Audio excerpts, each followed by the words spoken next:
Hey everybody, welcome back. Today I'm going to be showing you how to make easy peanut butter in a Ninja Detect blender. How's that easier with one of these? You don't have to stop and scrape the pitcher at all. So you ready? Let's get into this. The ingredient list for this video is super simple. All we need is some dry roasted peanuts and a little bit of oil.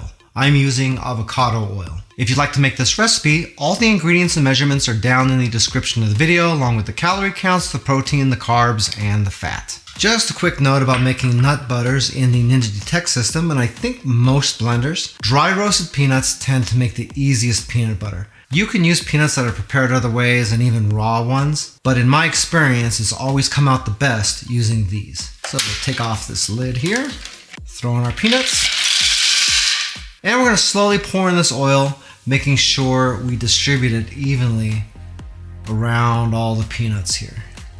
Just like that. Now we just throw on the lid, turn on our blender, and be sure that it is set to the blend sense setting. What that is the blender will detect automatically what is in the pitcher, and it'll make an educated guess as to how to proceed with that. So all we have to do is leave it on that blend sense setting and hit start, and it should do everything it needs to do to get good peanut butter for us, including stopping and starting and varying the speed.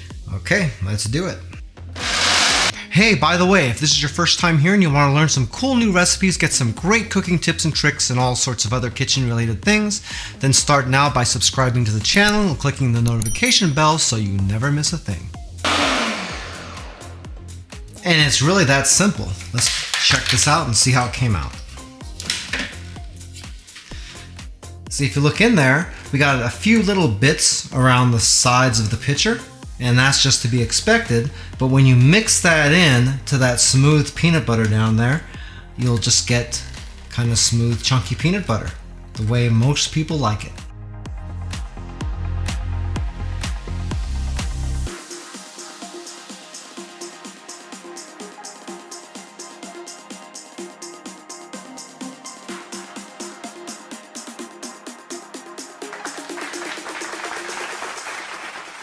I'm sure there's other blenders out there that can do nut butters just as easily as the Ninja Detect system. If you have a blender like that, let me know about your experiences down in the comments. I'd be really interested to see what you have to say. In any case, it ended up being the easiest peanut butter that I've ever made. If you'd like a little bit more information about the Ninja Detect kitchen system that I used in this video, I do have an Amazon affiliate link to it down in the description. If you buy anything through those links, I do make a small commission, but it doesn't change the price that you pay. 1 cent. If you like this video, you might like this video right here where I took the Ninja Foodie Power Blender Ultimate System and made a pepperoni pizza completely from scratch just using that. And an oven, obviously. Well, that's it for now. I hope to see you back again here really soon, and until that time, I'm Joe and I hope you have a phenomenal day. Take it easy.